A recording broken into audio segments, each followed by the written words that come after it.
All right, guys.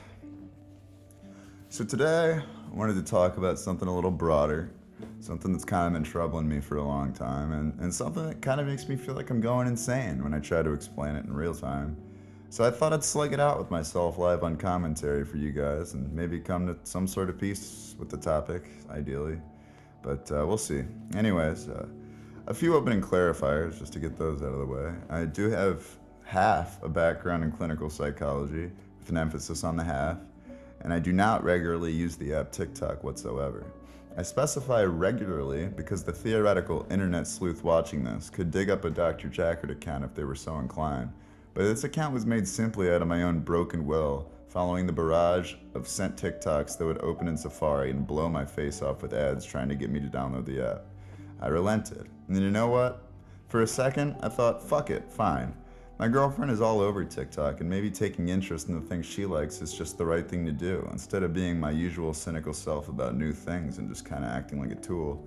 Hell, maybe my ego was the only thing standing in the way to a plethora of engaging and enriching content that I had just been missing out on. But this was not the case. So after years and years of avoiding the app completely, I finally gave it a chance to suck me in, which, felt like a mistake, but I made it out alive, I guess. Just a little, just to dip my toes in to see what all the fuss is about, after all. What I did not, however, expect is to be flat out insulted by the eerily blatant manipulation tactics on display on my feed. Tactics aimed at making the extremist more extreme, the distractible more distractible, the attention-starved left even hungrier.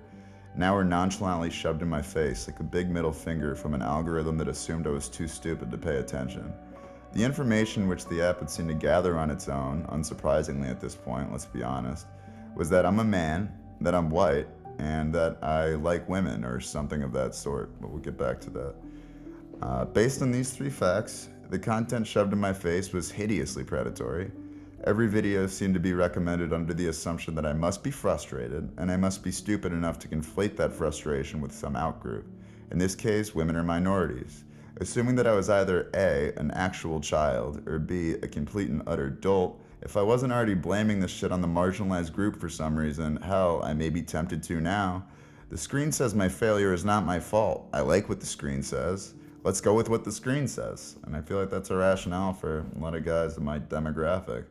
I can go on, but the content on my default feed was pure bigotry on display for seemingly no other reason than to broadcast at maximum volume the regrettable insecurities of weird, irritated, and misguided young men all over the world. This does kind of go into my main point, though. The men at the head of these hate campaigns, or women for that matter, what are their stories, do you think? I have my own theories, especially based on the degree of misinformation some will shamelessly shove out into the air, like no one can hear them. How do they do what they do knowing that what they do isn't what they say they're doing? They have to know they're making shit up, so how can they spew it so confidently through a shark smile and snake eyes? Well, I think the internet has brewed a historic wave of mass hysteria that is affecting people of all kinds from all places in all ways every single day. First, let's talk about egocentrism. So, there's three main characters in this conversation. First, there's egocentrism, which is defined as the inability to accurately assume or understand any perspective other than one's own.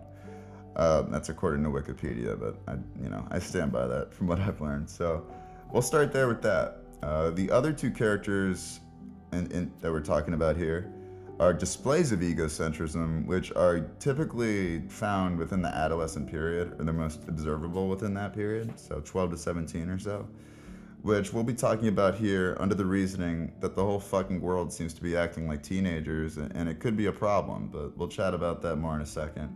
The other two players are personal fable and imaginary audience, both important aspects to the average adolescent mindset, at least in the Western world. So, when I'm referring to egocentrism, we're referring not to a skill or some attribute, but a reflection of an unfinished development in personality. Basically, the term that's snowballing in its use these days is something along the lines of main character syndrome.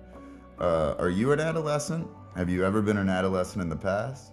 If you answered yes to either one of these questions, you have most certainly gazed out of a rainy bus window and pondered your story. The thing is, most stories have an arc, and to many of us, we assume the low point of said arc is that adolescence. Greener pastures lie both behind you in childhood and before you in adulthood, yet life fucking sucks at the moment, and that's really all you know. We both minimize life to nothing more than a narrative, while simultaneously exaggerating the stakes of any given waking moment. But that's being a teenager, right? The idea that the world revolves around you, or doesn't for that matter. But what if there was no kill switch, and the illusion of some grandiose narrative was never challenged and debunked in time for adulthood? Well, let's enter Mr. TikTok over here. So what if I told you that this imaginary audience wasn't imaginary anymore? Be it illusory, what if I told you that there's sufficient evidence for people to buy into this fantasy? Be it 50 likes, 150 likes, or even more than 150 likes. Anyone looking for signs that they're in fact on the world stage now have access to constant reinforcement at the tap of a finger. Worse, according to the National Library of Medicine, the average age when signing up for a social media account these days is 12 and a half years old. Thus, beginning at the time in which we imagine an imaginary audience, we are granted the tools to make the audience seem all the more tangible through a metric of double taps that ultimately equates to acknowledgement and the scrap of attention that acknowledgement really entails. I do wonder if people that value these numbers highly consider their own thought process in liking one of billions of posts on the internet that they're likely to scroll through in their lifetime. So, if it is in the best interest of the application itself to maintain as much traffic and as many users as possible, not only is that a bit scary that it both first assumes I'm a frustrated young man with untapped potential for misguided anger, and second proceeds to shove misogynistic and ex-phobic propaganda due to millions of users training it to do so. This means frustrated young men are being presented with this shit right off the rip, and not all of them have the social circles or rhetoric to spot the bullshit before it's too late. They've subscribed to Andrew Tate's nonsense and think the douchebags on Fresh and Fit make any good points about anything related to a worldview. All of this is just to say that young men with more malleable worldviews may be swayed toward bigotry just by opening the app for the very first time. On top of this, we run into the full circle point here, and that is that these imaginary audiences may be enough to convince these horrible creators to buy into their own bullshit. It takes a truly cunning person to mislead an army of dudes in hating women for no reason if you don't yourself believe your reasons for hating women are valid, and I do not see that level of cunning in any members of this community, to put it lightly. I suppose all of this goes to say that malicious content is getting the clicks from my demographic, which I do find somewhat depressing for what it stands for.